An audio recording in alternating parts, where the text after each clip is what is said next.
Hello everyone, Gautam is education hub पर आप सभी का बहुत बहुत स्वागत है। उम्मीद है आप सभी अच्छे होंगे, एग्जाम की तैयारी अच्छे से जारी होगी।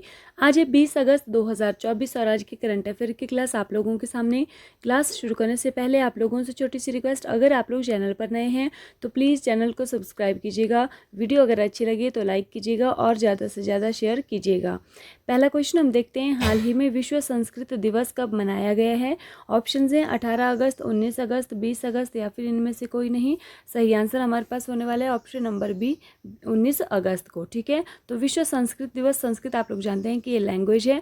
ठीक है, और भारत में इसको जो है ये सबसे पुरानी भाषाओं में से एक भाषा है संस्कृत, इसीलिए पुरानी भाषा का मतलब इसको सम्मान देने के लिए ये और जागरूकता फैलाने के लिए इस भाषा के बारे में यह दिवस मनाया गया है। ठीक है, क्वेश्चन नंबर नेक्स्ट है, हाल ही में आईसीजी के महानिदेशक का निधन हुआ है, उनका नाम क्या है? सबसे पहले हम देख लेते हैं कि आईसीजी का मतलब क्या है। इंडियन कोस्ट गार्ड जिसको हम बोलते हैं। ठीक है, भारतीय तटरक्षक जो तटरक्षक दल जो होता है उसके महानिदेशक का निधन हुआ है, उनका नाम क्या है? राकेश पाल, डॉक्टर राम नारायण अग्रवाल, शुभांशु शुक्ला या फिर गोविंद मोहन। सही आंसर हमारे पास होने वाला है ऑप्शन नंबर ए, राकेश पाल। ठीक है, तो आईसीजी के जो महानिदेशक थे उनका नाम था राकेश पाल और उनको हार्ट अटैक आने से उनका जो है निधन हो चुका है। अगर हम बात करें डॉक्टर राम नारायण अग्रवाल की, तो ये अभी हमने कल परसों पढ़ा है कि अग्नि मिसाइल के जो जनक हैं उनका निधन हुआ है, तो वो अग्नि मिसाइल से रिलेटेड हैं डॉक्टर राम नारायण अग्रवाल। और शुभांशु शुक्ला की अगर हम बात करें तो ये गगनयात्री जो अभी इसरो के द्वारा भेजे जाएंगे स्पेस में, उनमें से शुभांशु शुक्ला प्राथमिक गगनयात्री होंगे।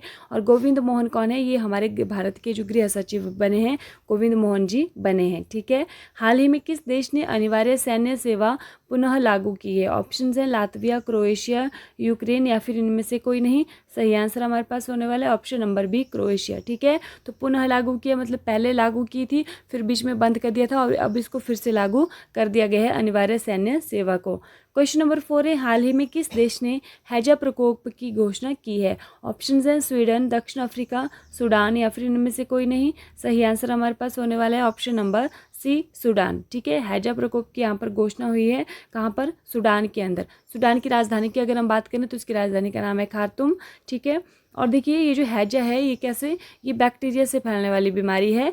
ये ज़्यादातर जो मल है उसके ऊपर जो उसके द्वारा ये संक्रमण फैलता है कि किसी हैजा का मतलब अगर किसी को हुआ होगा तो उसके मल के ऊपर अगर कोई मक्खी बैठती है, अगर वो खाने के ऊपर बैठ जाए और उसी खाने को कोई दूसरा व्यक्ति खा लेता है तो उसकी वजह से ये फैलती है। वैसे सीधा ये डायरेक्टली एक व्यक्ति से दूसरे व्यक्ति में फैलता नहीं है, कम ही फैलता है। ठीक है, तो अगर हम बात करें, अभी देखिए स्वीडन में एक और बीमारी का प्रकोप हमने देखा था कि वहाँ पर एक आदमी को एक केस पाया गया था वहाँ पर एम पॉक्स का। ठीक है, मंकी पॉक्स का एक केस पाया गया था।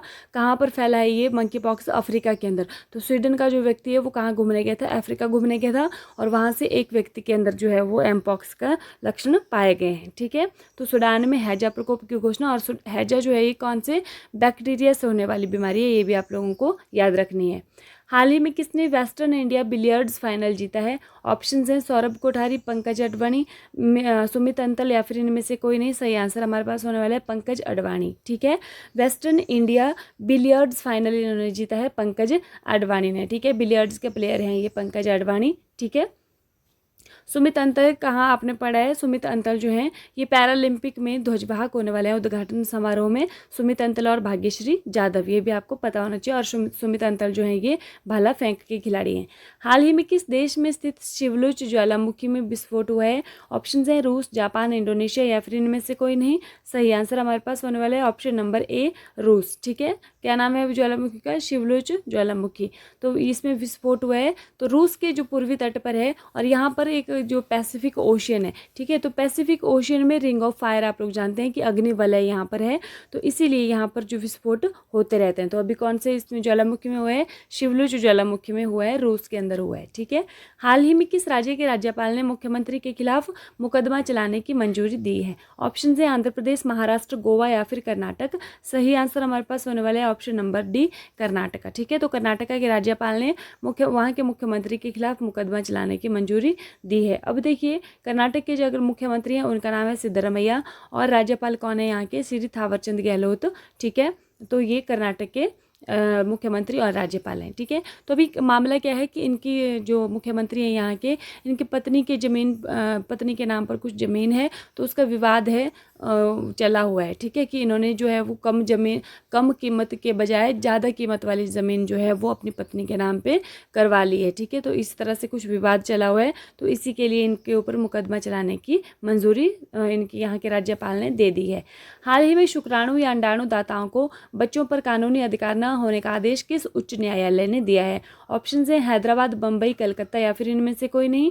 सही आंसर हमारे पास होने वाला है ऑप्शन नंबर बी, बम्बई। ठीक है, तो जो शुक्राणु या अंडाणु दाता हैं, तो इस बम्बई हाईकोर्ट ने कहा कि भाई उनका जो उन बच्चों पर है वो कानूनी अधिकार नहीं होगा, लीगल राइट उनका उनके ऊपर नहीं होने वाला है। तो वो उनके जो बायोलॉजिकल जो पेरेंट हैं, बायोलॉजिकल पिता जो हैं वो नहीं हो सकते हैं। ठीक है, तो उनको वो अधिकार नहीं है, क्योंकि वो दान किया गया है और दान की गई वस्तु पर जो है वो अपना अधिकार नहीं होता है। तो ये बात किसने कही है? बम्बई हाईकोर्ट ने कही है। हाल ही में संयुक्त राष्ट्र का मानवाधिकार दल कहाँ पर मानवाधिकार हनन की जांच करेगा? ऑप्शन है इजराइल, बांग्लादेश, सीरिया या फिर इनमें से कोई नहीं। सही आंसर हमारे पास होने वाला है ऑप्शन नंबर बी, बांग्लादेश। ठीक है, तो संयुक्त राष्ट्र का मानवाधिकार दल यहाँ पर मानवाधिकार हनन की जांच करने वाला है। ठीक है, तो बांग्लादेश अभी आप लोग जानते हैं कि वहाँ पर किस तरह के हालात है, क्या सा क्राइसिस वहाँ पर आया हुआ है। वहाँ की जो प्रधानमंत्री हैं वो देश छोड़कर भाग गई हैं, इस्तीफा देकर के देश से बाहर चली गई हैं, और वहाँ पर अंतरिम सरकार का गठन किया गया है, जिसके जो हेड हैं वो कौन है? यूनुस हैं, बने हैं। ठीक है, मोहम्मद यूनुस बन चुके हैं। नेक्स्ट है, हाल ही में भारत और किस देश के बीच में यात्री नौका सेवा फिर शुरू हुई है? मालदीव, श्रीलंका, नेपाल या फिर इनमें से कोई नहीं। सही आंसर हमारे पास होने वाला है ऑप्शन नंबर बी, श्रीलंका के बीच में कौन सी यात्री नौका सेवा जो है ये फिर से शुरू हो चुकी है। ठीक है, अब है रिवीजन कल की क्लास का। हाल ही में पेरिस 2024 पैरालंपिक उद्घाटन समारोह के लिए भारतीय दल का ध्वजवाहक किसे नियुक्त किया गया है? तो किसको किया गया है? ये सुमित अंतल और भाग्यश्री जाधव। सुमित अंतल कौन है? भाला फेंक के खिलाड़ी हैं, और भाग्यश्री जाधव शॉटपुट के खिलाड़ी हैं। ठीक है, मनु भाकर और पी सिजेस की अगर हम बात करें तो ये 2024 जो पेरिस ओलंपिक थे उसमें जो समापन समारोह में ये ध्वजवाहक दोनों रह चुके हैं। ठीक है, समापन समारोह के अंदर। और पीवी सिंधु और शरद कमल की अगर हम बात करें तो ये उद्घाटन समारोह में थे पेरिस ओलंपिक में। और मैरी कॉम और मनप्रीत सिंह की बात करें तो ये जो दोनों थे, ये जो 2020 में टोक्यो ओलंपिक थे जो 2021 में आयोजित हुए थे, वहाँ पर उद्घाटन समारोह के ध्वजवाहक थे। हाल ही में दिवंगत DRDO वैज्ञानिक डॉक्टर रामनारायण अग्रवाल का संबंध किससे है? तो इसका संबंध अग्नि मिसाइल से है इनका संबंध। ठीक है, हाल ही में WHO ने दूसरी बार किसे वैश्विक सार्वजनिक स्वास्थ्य आपातकाल घोषित किया है? तो ये क्या है? एमपॉक्स, जिसको कि मंकी पॉक्स बोलते हैं। हाल ही में प्लास्टिक खाने वाले कवक की खोज किसने की है? तो किसने? ये जर्मनी ने की है। ठीक है, नेक्स्ट है, हाल ही में प्रारंभ उत्तर भारत का सबसे बड़ा फ्लोटिंग सोलर पार्क ओमकारेश्वर कहाँ पर स्थित है? तो सोलर पार्क सबसे बड़ा जो उत्तर भारत का है और फ्लोटिंग है, ये कहाँ पर है? ये है मध्य प्रदेश के अंदर खंडवा जिले में है। हाल ही में और नर्मदा नदी के ऊपर है। ठीक है, हाल ही में थाईलैंड का नया प्रधानमंत्री किसे नियुक्त किया गया है? तो पेंतो गटारन सिनावात्रा को किया गया है। जो यहाँ के श्रेथा थाविसिन थे उनको यहाँ से बर्खास्त कर दिया गया था पद से। ठीक है, हाल ही में दुनिया के सबसे पुराने चंद्र सौर कैलेंडर की खोज कहाँ पर हुई है? तो ये हुई है तुर्की के अंदर। नेक्स्ट है, हाल ही में भारत के नए कैबिनेट सचिव पद पर किसे नियुक्त किया गया है? तो कैबिनेट सचिव की अगर हम बात करें तो टीवी सोमनाथन, अगर गृह सचिव की बात करें तो गोविंद मोहन, और प्रीति सूदन क्या चुनी गई हैं? UPSC की अध्यक्ष चुनी गई हैं। ठीक है, ये भी आप लोगों को पता होना चाहिए।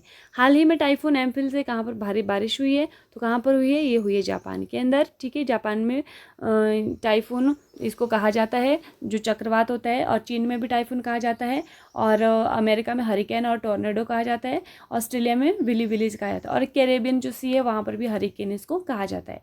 हाल ही में अफ्रीका के बाहर एमपॉक्स के पहले मामले की पुष्टि किसने की है? तो ये स्वीडन ने की है। ठीक है, अब देख लेते हैं कल की वीडियो का क्वेश्चन। पेरिस फ्रांस में आयोजित 33वें ग्रीष्मकालीन ओलंपिक में भारत के लिए पहला पदक किसने जीता था? तो ये मनु भाकर ने जीता था। ठीक है, 10 मीटर एयर राइफल में इन्होंने जीता था। ठीक है, हाल ही में और ब्रॉन्ज मेडल जीता है। हाल ही में किस देश के वैज्ञानिकों ने जीवित त्वचा के साथ रोबोट का चेहरा विकसित किया है? ऑप्शन है अमेरिका, चीन, जापान या फिर दक्षिण कोरिया। यह आज की वीडियो का क्वेश्चन है, आप लोगों को आंसर करना है कि किसने किया है ये वाला काम, कि जीवित त्वचा के साथ रोबोट का चेहरा विकसित किया है, कौन से देश के वैज्ञानिकों ने किया है। ठीक है, तो ये आप लोग कमेंट करके बताएंगे। ठीक है, और ये व्हाट्सएप ग्रुप का लिंक अगर आप लोग ज्वाइन होना चाहते हैं तो आप लोगों को लिंक डिस्क्रिप्शन में मिल जाएगा, वहाँ से आप लोग ज्वाइन हो सकते हैं। ठीक है, इसी के साथ क्लास देखने के लिए आप लोगों का बहुत बहुत धन्यवाद। आज की क्लास समाप्त यहीं पर होती है और thank you and have a nice day. खुश रहिए, अपना ख्याल रखिए और अपनी तैयारी को डे बाय डे मजबूत रखिए।